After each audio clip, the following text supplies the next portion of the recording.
62 number page. हम सभी लोग आरोप में वर्षा योग में आज भक्तामर स्तोत्र के बारे में समझ और सुन रहे हैं, जिसमें आज हम चौथे नंबर का काव्य पढ़ रहे हैं। चौथे नंबर का जल जंतु भय मोचक। क्या कहा मैंने? जोर से बोलो। जल जंतु भय मोचक। जल में जितने भी जंतु रहते हैं, मछली, व्हेल, सांप, मेंढक, मगरमच्छ और भी कई ऐसे जानवर हैं जो जल में रहते हैं, उनका भय आपको ना सताए। और अगर अचानक आप कहीं ऐसे स्थान पर फंस गए जहां जल के संबंधित जीव जंतु हैं, तो उस समय इस काव्य को पढ़ने से हमें उनका भय नहीं लगता और हमें जिंदगी में कोई परेशानी का सामना नहीं करना पड़ता। एक चीज बता दें आपको पढ़ाने से पहले, बताएं। जब भी कभी आप कहीं निकल रहे हो, कहीं भी, जैसे रास्ते में हम लोग बिहार करते हैं ना, तो बिहार में चल रहे हैं, पता चला 2 सांड खड़े हैं या अकेला सांड खड़ा है, गाय खड़ा है, भैंस खड़ी है, बंदर है, सांप है, नेवला है, शेर है, हाथी है, घोड़ा है, बंदर है, किसी भी प्रकार का जंतु आपको मिल जाए और आप अकेले, आपको डरने लगे कि कहीं ये कुत्ता है, कहीं काट ना ले, कहीं ये सिंह ना मार दे, कहीं हाथी कुछ कर दे, तो इसके लिए बहुत अच्छा एक उपाय है, बता दें। हाथ जोड़ी, बोले हे उपाध्याय श्री, ऐसे जंतुओं से भय मुक्त का उपाय बताएं। भय मुक्त का उपाय बताएं। अब आपको बताएं, आपके पास कुछ करना नहीं है, आपको कुछ भी नहीं करना, कुछ भी नहीं करना, सिर्फ एक छोटा सा प्रयोग करना है। ऐसा हाथ है, ऐसे हाथ करो, उस पे अंगूठा अंदर, एक अंगूठा ऐसा है ना, इसको यूं करो, मुट्ठी बांधो, अंगूठा यूं कर लो मजबूत, और बस नमोकार मंत्र पढ़ते हुए चले जाओ। जब तक ये मुट्ठी बंधी रहेगी, तो जानवर कितना ही बड़ा भयानक जानवर हो, पुकार हो, तो तुम्हारा कुछ नहीं बिगाड़ सकता। जब तक ये मुट्ठी बंधी है, अंगूठा यूं है, और चलते चलो, नमोकार मंत्र पढ़ते जाओ और मन में सोचो ये व्यक्ति मेरा कुछ नहीं कर सकता। बस 100% तुम निकल जाओगे। कितनी भीषण सांड लड़ रहे हो आप, दुकान के सामने यूं खड़े कर लो, सबको तहस नहस कर देगा, लेकिन तुम्हारे पास आकर बिल्कुल शांति से चला जाएगा। इतना बड़ा उपयोग है, और यही ये भक्तामर में अभी आपको आगे बताया जाएगा, ठीक है ना। ये आपको करना नहीं तो तुम कल के दिन दुकान खोल कर बैठ जाओ, क्या सांड लड़ रहा है, खड़े हो जाओ जानबूझ के सामने। ऐसा नहीं, अचानक हो जाए, कहीं एक स्थिति बन जाए, पता चला मुद्रिका लेके जा रहे और अचानक से आ जाए, तो आप वहां खड़े हो जाओ, चुपचाप शांति से निकल जाए। ये टोटका कहते हैं इसको, क्या कहते हैं, ये बताए नहीं जाते। अगर बता दोगे तो उसका असर खत्म हो जाता है। आपको बता दिया, अब अपने माइंड में बना के रखो, आराम से जब भी जाओ, ऐसा नहीं शेर के सामने खड़े हो जाओ, तो मुझे नहीं काटेगा, देखो नवरे का सही में झपट के ले जाए। जानबूझ के नहीं करना, अचानक से हो जाए, कहीं ऐसी स्थिति बन जाए, कुछ भी हो जाए, तो उसमें काम आता है, ठीक है ना। जानबूझ के कोई काम नहीं होते, अचानक से होते, समझ गए सब लोग। चलिए, जल जंतु भय मोचक नाम का ये काव्य है, चौथे नंबर का। इसमें वाह वन का दिया है और का आधा है और तू के बाद भी बिंदी है, तो कैसे पढ़ेंगे? वक्तुम, वक्तुम, गुणान, गुणान, गुण, समुद्र। अब इसका कौन सा है? मूर्धन। कैसा है? और मूर्धन में भी सामने आगे मात्रा भी है, तो कैसे पढ़ेंगे? शशांक, शशांक, ऊपर बिंदी है ना, तो नाक से शब्द आएगा शशांक। कांतान, काम में आगे मात्रा है और नाक छोटा है, इसलिए बोलो कान तान, बोलो कान तान। समझ में आया? एक लाइन में पढ़ रहा हूं, दूसरी आप, है ना। वक्तुम गुणान गुण समुद्र शशांक कांतान।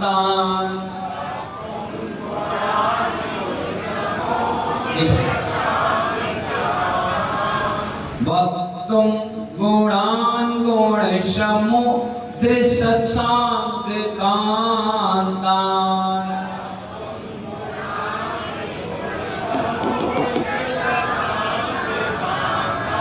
नीचे की लाइन, कस्ते क्षमा, माँ के बाद क्या है? तो बिंदी है ना, तो हा का क्षमा। सुरगुरु, सुरगुरु, प्रतिमोपी।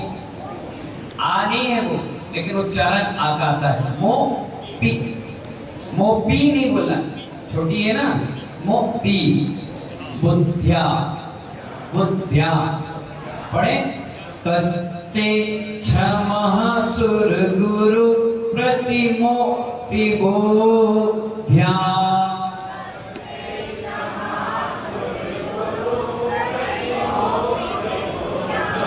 नीचे की लाइन, कल्पांत काल पवनो धत, बोलो पवनो धत, पवनो धत, नक चक्र। बिल्कुल सरल है, बिल्कुल सरल, आराम से पढ़िए।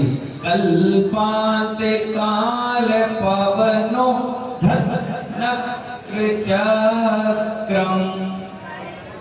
जोर से एक बार फिर।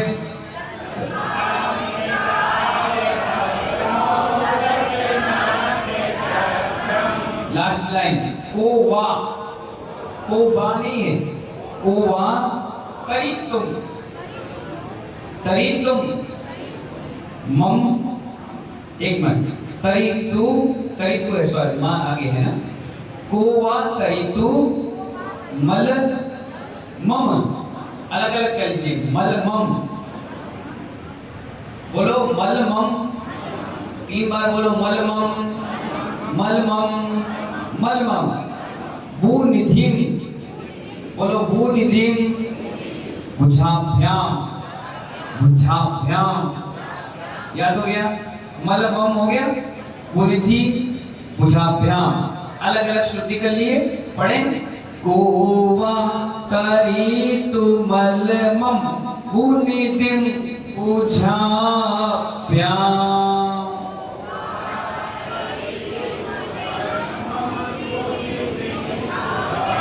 अब ऊपर से स्टार्ट कर रहा हूं मैं, और बाकी का आपको पढ़ना है, ठीक है ना। चलिए दीपक भाई सबको दिखला दो, कौन कौन पढ़ रहा है, कौन कौन नहीं पढ़ रहा, मुझे बाद में बताना, ठीक है। तुम गुणान गुण, जेंट्स का भी, कलस्ते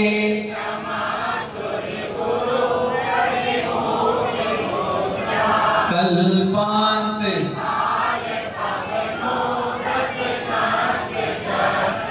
कोवा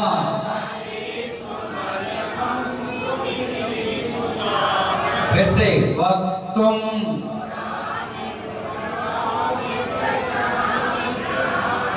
कस्ते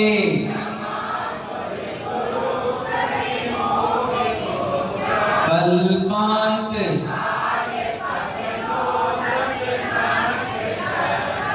कोवा।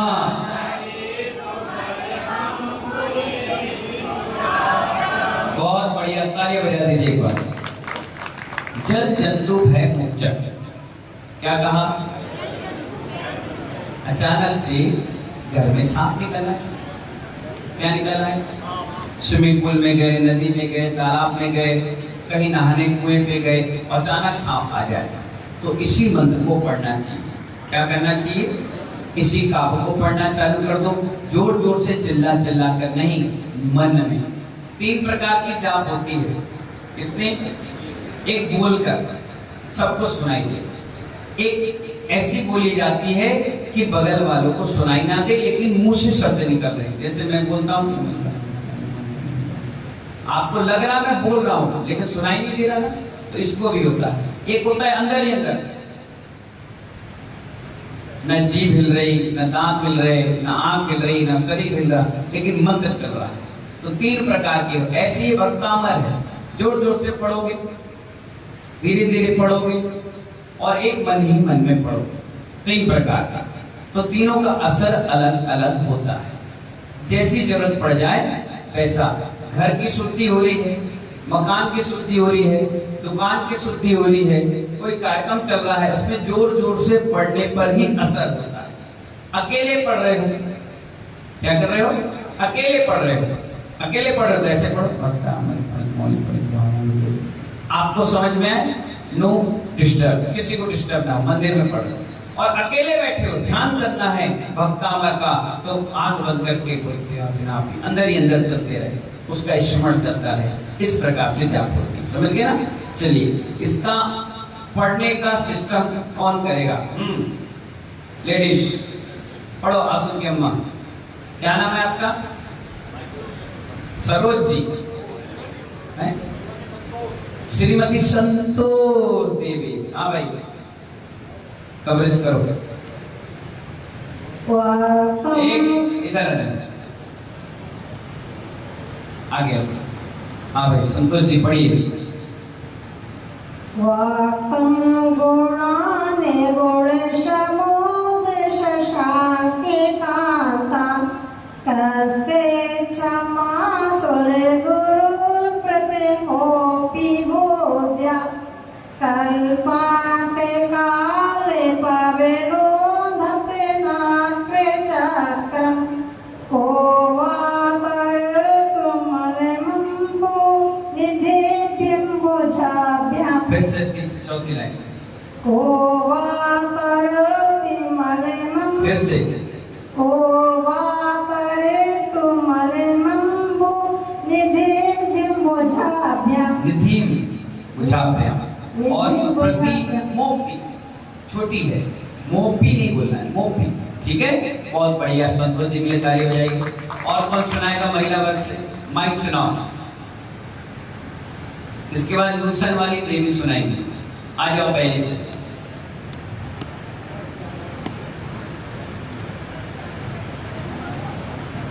हाँ, वक्तं गुणाने वक्तम कहाँ से आ गया?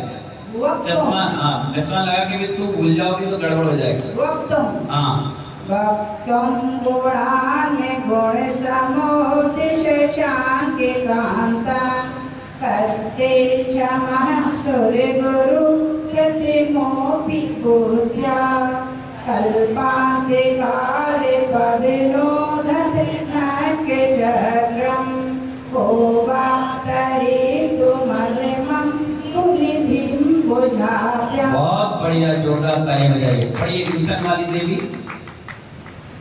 लूसन सेठ कहाँ गए? हाँ, बोलो। वक्तुं गुणानि गुणसमुद्रे शशांके कान्तान् कस्ते क्षमासुरे गुरु प्रतिमोऽपि बोध्या कल्पान्ते काले पवनोदते नाट्य चक्रं को वातरतुमलमं निधिं बोझाभ्यां। बहुत बढ़िया, जोरदार तालियां बजाइए। जेंट्स में, हाँ, बहुत बढ़िया। जेंट्स में पढ़ो भाई। बेकरी। वक्तुं गुणानि गुणसमुद्रे शशांके कान्तां कस्ते क्षमासुरे गुरु प्रतिमोपि बोध्या कल्पान्ते काले पविनोदते नाट्य चक्रं को वातरतुमलमं निधिं बोझाभ्यां। चौथी लाइन फिर से। को वातरतुमलमं निधिं बोझाभ्यां। बहुत बढ़िया, जोरदार तालियां। राजू भाई पढ़ो।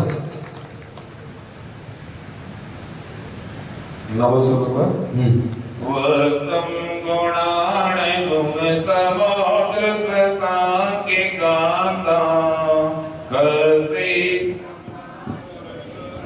प्रतिमोऽपि बोध्या कल्पान्ते काले पवनोदते नाट्य चक्रं को वातरतुमलमं निधिं बोझाभ्यां। बहुत बढ़िया। जेंट्स में और कोई? और कौन? मास्टर साहब पढ़ो।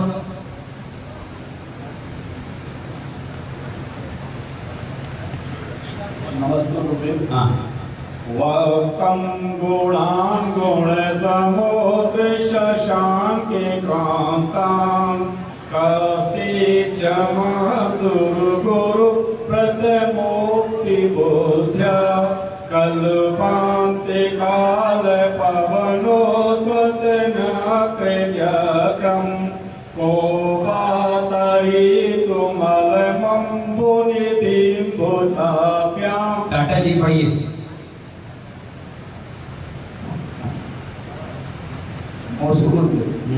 वस्तुं गुणानि गुणसमुद्र शशाङ्कितान्तां हस्ते क्षमा सुरगुरु प्रतिमोऽपि बोध्या कल्पान्ते काले पवनोरुतनक्रचक्रं को वातरीतुमलं भोगिनिधिं भुजाभ्यां। चौथी लाइन फिर से। को वातरीतुमलं भोगिनिधिं मल मम भू निधि भुजाभ्यां। बहुत बढ़िया, कोई बात नहीं, ताली हो जाएगी। राजू तो पढ़े, सुनाइए।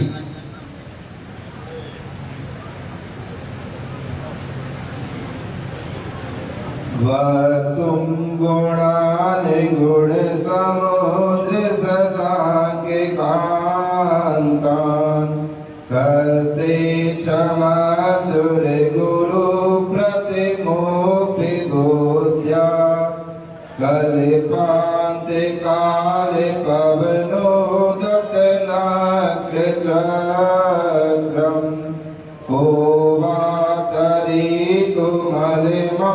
बुनिधिं भुजाभ्यां। कपूरे दादा, तालियां बजाओ भाई। कपूरे दादा खड़े हो। अरे कोशिश तो करो, जब प्रेमचंद जी 68 साल में सुना सकते, तुम तो 50 ही पार हुए अभी। सुना, पहली पसीना निकल रहा है। हाँ सुनाओ भाई, देख के सुनाओ, मैं थोड़ी ना किसी को डांट रहा हूँ। सुनाओ अच्छे से। माइक कहाँ है? पास से बोलो और पास करो।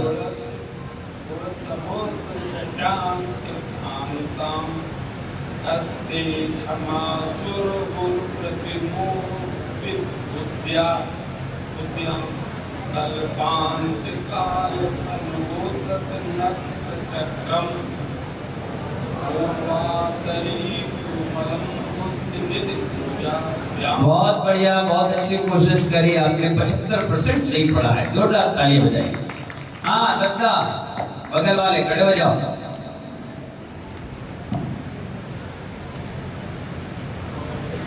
पढ़ने के नाम पे परीक्षा देने ना जाओ तो फेलवर कहलाओगे। पढ़ो, आगे बढ़ो, कुछ तो नंबर आएगा अगली बार, फिर अच्छे से पढ़ोगे। हाँ काम गुणान गुण समुद्र के क्या कर रहे थे? वास्ते क्षमा सुरगुरु प्रतिमोऽपि बोध्या कल्पान्त काल पवनोदतनक्रचक्रं को वातरीतुमलं बुनिधिं भुजाभ्यां। देखो कोशिश करें। कितने साल के हो गए? 72 साल में भक्तांबर पढ़ना सीख रहे हैं। तालियां बजाओ भाई। बहुत बढ़िया, बहुत बढ़िया। हाँ ठेकेदार खड़े हो जाओ। कोई बात नहीं, कोई बात नहीं। ये 75 के पढ़ रहे। हाँ खड़े हो जाओ। एक बार पीछे खड़े हो जाओ। अरे खड़े हो जाओ, खूब उदम मचाते हो मंडी में, अब यहाँ उदम मचाओ। खड़े हो जाओ, कोशिश करो। अरे कोई नहीं हंसेगा, ये हंसना नहीं, कसम है तुम्हें। खड़े हो जाओ, पढ़ो पढ़ो, कोशिश कर।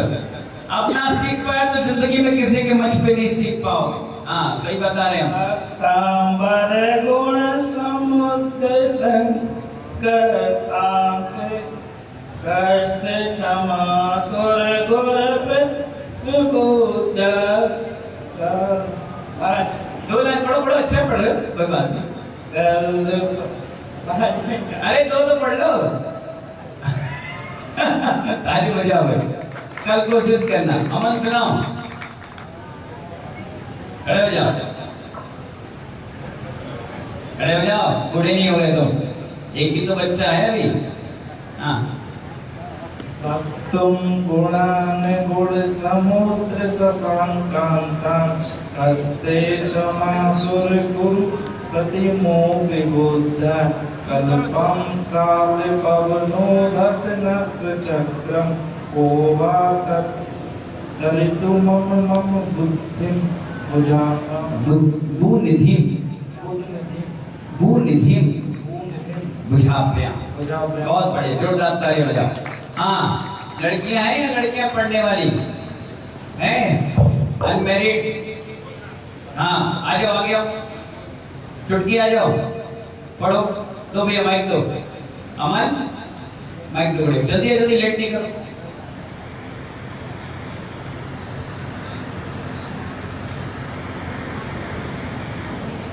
हाँ, भद्रं गुणानि गुणसमुद्र ससांख्य कान्तान् हस्ते क्षमासुरे गुरु प्रतिमोहि बुद्ध्या कल्पान्ते काले भवेनोद्धृति चक्रं को मार्गरीतुमर्मं पुनीतिं भुजाभ्याम्। बहुत सुंदर, जोरदार तालियां बजाइए। चलिए अब अपन इसके बारे में समझेंगे, ठीक है? पढ़ लिया आपने, बहुत सुंदर, बहुत बढ़िया। हे गुण सागर, कौन कह रहा है ये? आचार्य मांगतुम स्वामी महाराज। किससे कह रहे हैं? आदिनाथ भगवान से। ये सिस्टम फिक्स है, समझ गए ना? जो भी वो कहेंगे संबोधन बात सब आदिनाथ भगवान के लिए, ठीक है? चंद्र कांति सम उज्ज्वल आपके गुणों को कहने में बृहस्पति के समान कौन समर्थ है? तो मैं बहुत तुच्छ बुद्धि का धारक हूं, वैसे ही प्रलय काल में उद्भट पवन के साथ मगरमच्छ समूह से युक्त सागर को अपने हाथ से पार करने में कौन समर्थ है? अर्थात कोई नहीं। आचार्य भगवान ये बता रहे हैं भावार्थ में कि आपके गुणों को कहने के लिए सिर्फ बृहस्पति ही समर्थ है, इसके अलावा कोई कह नहीं सकता। और इसी प्रकार जब समुद्र में सैकड़ों मगरमच्छ हैं तो अपनी बाजू से उसको तैरने में कौन समर्थ है? कोई नहीं कर पाता। लेकिन हम सभी लोग तुच्छ बुद्धि के धारक हैं, आपके गुणों का अनुवाद कर रहे हैं। इस प्रकार वो अल्प बुद्धि का बन करके महान बुद्धि के धारक का गुणानुवाद करने का प्रयास कर रहे हैं। इसका अर्थ पढ़ लीजिए। ओम ह्रीम अरम नमो, हाथ जोड़कर बोलिए, ओम ह्रीम अरम नमो सभो ही जिणाणम वृद्धि सहित श्री आदिनाथ जिनेन्द्राय अनग पद प्राप्ताय अर्घम निर्वपामिते। समझ गए? बहुत बढ़िया। अब इसमें आ जाइए आप 63 नंबर पेज पर। यंत्र बना हुआ है, सारी व्यवस्था इसमें लिखी हुई है। इसका रिद्धि मंत्र एक बार पढ़ लीजिए। ओम ह्रीम अरम नमो सभो ही जिणाणम झोम झोम नमः स्वाहा। ऐसे रिद्धिधारी मुनिराज जिन्हें सर्वावधि ध्यान के धारी हैं, उन्हें मेरा प्रणाम हो। ठीक है ना? सर्वावधि, देशावधि, परमावधि, अवधि ज्ञान के ही भेद हैं। ठीक है ना? इसका सिद्धि मंत्र पढ़िए, जो सिद्ध है मंत्र। ओम ह्रीम श्रीम, जोर से बोलिए, ओम ह्रीम श्रीम क्लीम जल यात्रा जल देवताभ्यो नमः स्वाहा। ये इसका सिद्धि मंत्र है, सिद्ध है, ऊपर का सिद्धि मंत्र है, रिद्धि मंत्र। अब इसकी विधि समझिए। स्नान करके स्वच्छ सफेद वस्त्र पहनकर यंत्र को स्थापित करें तथा यंत्र की पूजा करें। पश्चात स्फटिक की माला द्वारा, कौन सी? स्फटिक जानते हो, आजकल बाजार में मिलता नहीं है, सब नकली मिल रहा है, कांच होता है। क्या होता है ये? कांच को लोग सुंदर सफेद दिखा करके स्फटिक बोलकर आपको दे देते हैं और आप लोग सब लोग यूज करते हैं। स्फटिक 10,000 साल तक पहाड़ के अंदर जो पानी दब जाता है वो निकल कर आता है, उसे कहते हैं स्फटिक। बर्फ का बड़ा रूप, बर्फ अभी है, शाम के डाली सुबह टाइट हो जाती है, ये 10,000 साल दबा रहता है, उसको निकालती है और इतना मिलता ही नहीं है। बाई चांस ही कहीं विदेश में कहीं मिल जाए एंटीक समझ के तो बात अलग है। जो भी स्फटिक होगा उसमें बबल्स आएंगे, धारियां आएंगी, बहुत कम ऐसे होते हैं जो नीट एंड क्लीन रहे। बिल्कुल नीट एंड क्लीन दिख रहा है तो समझ जाओ कहीं ना कहीं वो कांच है। गारंटी कार्ड देने वाले भी धोखा कर जाते हैं, इसलिए स्फटिक बहुत कम मिलता है। मिल जाए तो बहुत अच्छी बात। ठीक है ना। तो स्फटिक की माला से 7 दिन तक प्रतिदिन 1000 बार रिद्धि मंत्र की जाप जपते हुए रोज 108 सफेद फूल चढ़ाना चाहिए। दिन में एक बार भोजन और रात्रि में पृथ्वी पर शयन करना चाहिए। जैसे हम लोग सोते हैं पाटे पर, जमीन पे नहीं। जमीन का मतलब पाटा लगा लीजिए और बैठ जाइए। आप लोग जाप करते हैं तो जमीन पे बैठते हैं या कोई आसन लगाते हैं? हमेशा जमीन पर नहीं बैठना चाहिए, अर्थिंग पावर होती है, इससे आपके शरीर को नुकसान पहुंचेगा। कभी भी आसन लगाइए। मैं मंच पर बैठा हूँ, मैं भी आसन पे बैठा हूँ। मैं अंदर कमरे में जाप करता हूँ, आसन पे बैठता हूँ। लकड़ी का पाटा सबसे आसन है, जाप का आसन और अच्छा है। चटाइयाँ होती हैं, प्लास्टिक में कभी नहीं बैठना चाहिए, नुकसान करती है। लकड़ी का आसन होना चाहिए, बांस में कभी नहीं बैठना चाहिए। हर प्रकार के आसन इसमें आएंगे, अभी उसी आसन के हिसाब से बैठना चाहिए। और हमेशा पूर्वाभिमुख, ये पूरब है, इस ओर मुख करना चाहिए 12 बजे तक, जब तक आपके पेट में भोजन नहीं गया है। जब भोजन चला गया, अब 12 बजे के बाद सूर्य आ जाता है अपने बीचों बीच स्थान पर, अब वो ढलान पर आ गया, अब उसका प्रभाव उत्तर दिशा में ज्यादा हो गया। इसलिए 12 बजे के बाद जब भी जाप करो तो उत्तर मुख करके, क्या करके? उत्तर मुख करके, उसकी एनर्जी आती है। कभी भी जिंदगी में पूरब की तरफ सिर नहीं करना चाहिए, पैर करके सोना चाहिए। कैसे? यहाँ बताओ पूरब कहाँ है? इधर। तो इधर पैर करोगे या सिर करोगे? पैर, दोनों पैर ऐसे होना चाहिए और सिर होना चाहिए पश्चिम में। लोग क्या कहते हैं? पूरब में भगवान का स्थान है इसलिए हम पैर नहीं करते। नहीं, पैर उसी साइड रहना है और पश्चिम में सिर होना है, पश्चिम भारी होना है। और उत्तर दिशा है तो उत्तर में पैर होना चाहिए और दक्षिण में सिर होना चाहिए। अगर ऐसी दिशा के साथ आप बैठेंगे तो जब सुबह उठोगे तो पूरे शरीर में एक एनर्जी रहेगी, काम करने की ताकत रहेगी। गलत दिशाओं में सोगे तो सुबह उठ करके आलस आएगा, बीमारी लगे रहेगी, काम करने का मन नहीं करेगा, बोरियत सी रहेगी। जैसे मोबाइल में चार्जर रहता है तो दिन भर कितना अच्छा काम करता है और डाउनफुल हो जाएगा तो क्या कह रहे, क्या बंद हो गया, तो ऐसी शरीर हो जाएगा। समझ गए? इसलिए क्या करना चाहिए? हाँ, ऐसे ही भोजन भी बनाना चाहिए और खाना चाहिए। क्या करना चाहिए? हाँ, जैसे भोजन बनाने का मुख आपका पूरब की ओर है, आप बना रहे हैं, तो बैठने वाले का मुख या तो पूरब में करो और या फिर उसका उत्तर मुख करो। तो जो भोजन खाने वाला है या बनाने वाला है उसके अंदर भी एनर्जी बनी रहेगी, औषधि के रूप में हो जाता है। कई बार आपके चौके में आप देखना, आपका मकान की दिशा गलत है या आपके पाटे गलत लगे हैं, तो मैं पहले देख लेता हूँ पूरब कहाँ है, बोले ये, भले मेरी पीठ हो जाए पब्लिक को, लेकिन मैं बैठता सही जगह पर हूँ। इसलिए जब आहार करते हैं तो वो पच भी जाता है और दिक्कत और परेशानी नहीं करता है। ठीक है ना? समझ गए? कभी भी उल्टी दिशाओं में नहीं बैठना चाहिए। अब आपसे मेरा एक प्रश्न है, रितेश खड़े हो, रितेश को देखो कैसा दिख रहा है? सुंदर दिख रहा है, बढ़िया है, कोई दिक्कत परेशानी नहीं है ना? अब ये नाक है कि नहीं? इसको निकाल कर कान की जगह लगा दी जाए। क्या कहा मैंने? कान को निकाल कर आंख की जगह फिट कर दिया जाए, आंख को निकाल कर मुंह की जगह फिट कर दिया जाए, मुंह को निकाल करके गले में फिट कर दिया जाए, तो कैसा दिखेगा ये देश? कल्पना करके बताओ कैसा दिखेगा? बेढंगा, कुबड़, आड़ा तिरछा। ठीक है ना?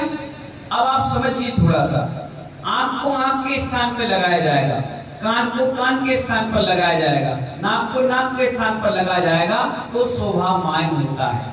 इसी प्रकार घर का वास्तु होता है। 49 प्रकार के देवी देवता होते हैं। ब्रह्म स्थान, वरुण का स्थान, ईशान, नैऋत्य, वायव्य, पूरब, उत्तर, दक्षिण, पूरब, ऊपर, नीचे, इस 10 दिशाओं में 49 प्रकार के देवता वास करते हैं।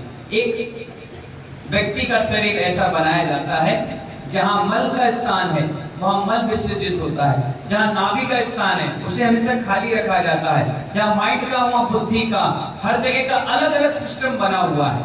और अग्नि के स्थान पर अग्नि चलेगी तो वो लाभदायक होगी। पानी के स्थान पे पानी रखा जाएगा तो एनर्जी देगा। नैवेद्य भारी होता है, वहाँ घर का पूरा सामान वजनदार रखा जाएगा, सिद्ध रखा जाएगा तो फायदा करेगा। पाइप में कोई चीज बेचना है, हटाना है, कचरा है, लेड बात है तो पेट बिल्कुल साफ रहेगा। इस प्रकार से वास्तु चलता है। अगर अपन ने थोड़ा बहुत भी 19-20 किया तो जैसा इनका शरीर अभी बेढंगा दिख रहा था, ऐसे बेढंगा आपका घर परिवार और आपकी समाज और आपका मंदिर बनेगा। वास्तु तो बहुत महत्वपूर्ण है। हमारा समूह शरण पूरा वास्तु से बना होता है, 1 इंच भी उसमें कोई गलती नहीं होती। इसलिए घरों की सीढ़ियां 1 2 3 1 2 3 और 1 2 3 बनती, 1 2 3 4 नहीं बनती, 1 2 3 5 नहीं बनती, 1 2 3 1 2 3 1 2 3। पूछो क्यों? जोर से बोलो। अब बस बात है, एक बार सुन गए, बोलो बोलो। हे उपाध्याय श्री, सीढ़ी 1 2 3 के क्रम में क्यों बनती है? आप सुनिए। पहला स्थान देवताओं का, दूसरा स्थान यम का, तीसरा स्थान मनुष्यों का। कई लोग यम को पहला मानते हैं, कई लोग देवताओं को पहला मानते हैं। तो इस हिसाब से होता है। अगर आपकी सीढ़ी 3 में है, मंदिर की सीढ़ी 3 में है, घर की सीढ़ी 3 में है, तो पहला स्थान अपन ने यम का मान लिया, दूसरा मनुष्य का मान लिया, तीसरा देवताओं का, तो उस घर में हमेशा अतिशय चमत्कार मंदिर में होते रहेंगे। और जिस घर में 4 में आ गया और यम पहले में मान लिया तो उस घर का मुखिया नियम से मरेगा, जो बनेगा वो मार पड़ेगा। और मनुष्य में आ गया तो जो भी बहुएं आएंगी वो प्रेम से रहने वाली आएंगी, लड़की नहीं आएंगी, झंझटबाजी वाली नहीं आएंगी। इसलिए कभी भी सीढ़ियां बनती है। आप देखो मेरे सामने कितनी सीढ़ी 3 में ही बनती है। जो वास्तु कलाकार होंगे पुराने मिस्त्री, वो 1 2 3 1 2 3 1 2 3। और गिनी कहां से जाती है? पहला पैर रख दिया, दूसरा पैर रखा, तीसरा सीधे पैड़ी पर रख के अंदर घुस गए। इसको कहते हैं 3। आप लोग क्या करते हैं? 3 वहां बनाते, चौथा पीढ़ी सीधे अंदर चली जाती है, वो भी सीढ़ी में आ जाती है। जिसमें पैर रख दिए वो सीढ़ी आ गई। इसलिए सब चीजों का विशेष ध्यान रखना और आगे चलते अपन इसकी विधि। अब और बीच में कल परसों रोज बताते जाएंगे। इसलिए मैंने कहा वक्ता मर स्तोत्र एक पढ़ाने का बहाना है। आपको हर चीज में सिखाना मेरा काम है, ठीक है ना? इसका गुण समझिए। यंत्र को पास में रखकर, किसको पास में रखकर? सूता को पातक में नहीं रखा जाता, कोई मर गए वहां नहीं रखा जाता, महिलाओं को अशुद्धि है उस समय नहीं रखा जाता, कहीं गलत जगह जा रहे हो तो नहीं रखा जाता। इसलिए बचकर रहते हैं। यंत्र को पास में रखकर 14वां काव्य सिद्धि और मंत्र द्वारा 21 कंकरी, कंकरी मतलब पत्थर को लेकर प्रत्येक कंकरी 7 बार मंत्र कर जल में डालने से मछलियां और जल जंतु जाल में नहीं फंसते हैं। क्या नहीं करते? जाल में नहीं फंसते हैं। मंत्र आराधक जल में नहीं डूबता। अगर कहीं ऐसे आप फंस गए उस मंत्र को पढ़ोगे तो डूबोगे भी नहीं, और तेज बहाव वाले पानी से बचकर वो निकल जाता है। जंतु भी नहीं करते।